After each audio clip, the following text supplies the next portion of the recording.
सभी को नमस्कार। करियर फर्स्ट चैनल पर आप सबका स्वागत है। डिक्टेशन लिखने के लिए तैयार रहें। Ready, start. जब हम कहते हैं कि हम किसी से प्रेम करते हैं तो हमारा क्या तात्पर्य होता है? हमारा तात्पर्य होता है कि उस व्यक्ति पर हमारा अधिकार है।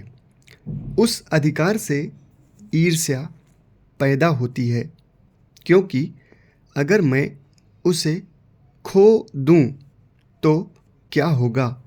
मैं अपने आप को खाली खाली लुटा हुआ अनुभव करूंगा। इसीलिए मैं उस अधिकार को वैधानिक बना लेता हूं। मैं उस स्त्री या पुरुष पर अपनी पकड़ बनाए रखता हूं। इस प्रकार उस व्यक्ति पर पकड़ और कब्जा बनाए रखने का सिलसिला ईर्ष्या लाता है, भय लाता है तथा कई तरह के द्वंद्व पैदा करता है। निस्संदेह ऐसा कब्जा प्रेम नहीं है। भावुक होना प्रेम नहीं है, क्योंकि भावावेश और भावुकता संवेदन मात्र हैं।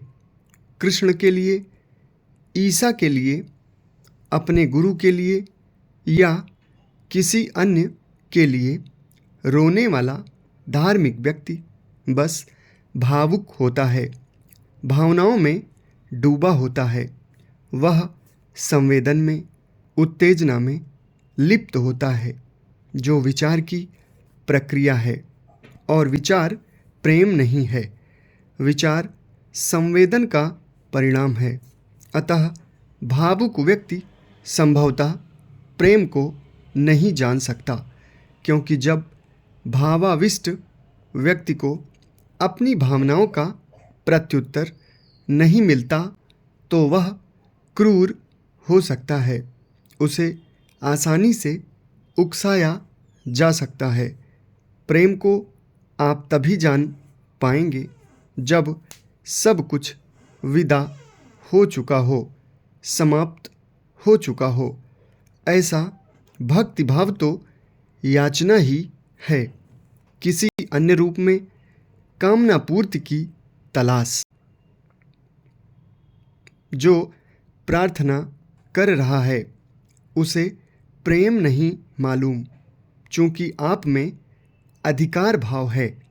चूंकि आप ऐसी भक्ति द्वारा जो आपको भावुक और श्रद्धालु बना देती है, किसी लक्ष्य या परिणाम की खोज कर रहे हैं, तो भला वहाँ प्रेम कैसे हो सकता है? जब आदर नहीं होता तब जाहिर है प्रेम भी नहीं होता। आप कहते हैं आप तो आदर करते हैं, लेकिन आपका यह आदर केवल ऊंचे लोगों के लिए है। ऐसा आदर तो कुछ पाने की तमन्ना या किसी डर की वजह से है। यदि आप वास्तव में सम्मान करते हैं तो आप निम्नतम का भी उतना ही सम्मान करेंगे जितना तथाकथित उच्चतम का। आपके अंदर यह भाव नहीं है, इसलिए प्रेम भी नहीं है। बच्चे किसी भी परिवार, समाज और राष्ट्र की निधि होते हैं। वही भविष्य के कर्णधार बनते हैं। संस्कारित बचपन ही आदर्श समाज का निर्माण करने में सक्षम है।